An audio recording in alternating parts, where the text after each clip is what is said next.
So let's start with this one. How many degrees does a minute hand of a clock turn from 6:20 a.m. to 7 o'clock a.m. on the same day?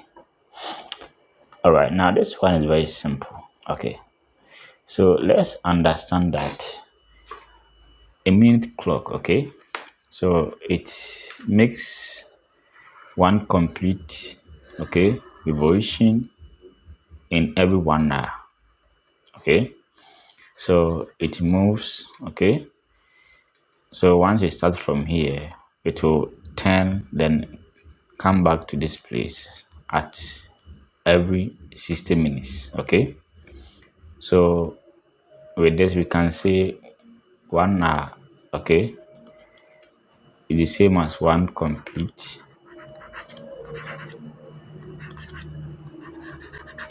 revolution. Okay, and one complete revolution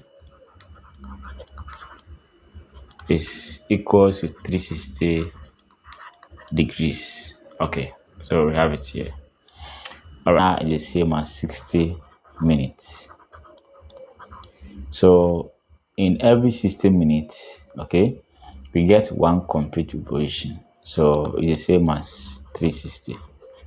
All right, so to get a degree for a minute, we have to divide 360 by 60. So once you do that, 360 over 60, okay, we need to get a degree for a minute so that we can do the calculation. So this one will cancel this, so we have 6 degrees.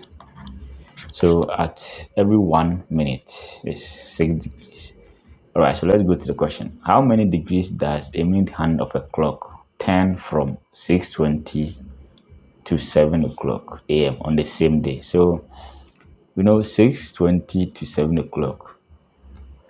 6:20 to 7 o'clock.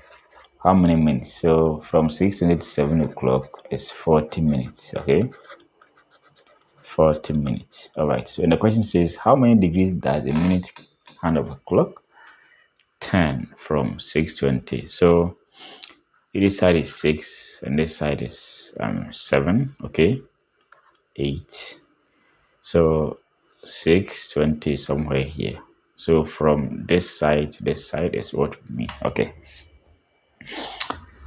all right, so we know that 1 minute, okay, is the same as 6 degrees. Okay, so 1 minute is 6. So to get 40 minutes, we have to multiply our 6 by the 40 to get the degrees. Okay, all right, so in short, the correct answer here will be 6 times 40, which is 240 degrees. As simple as that. All right.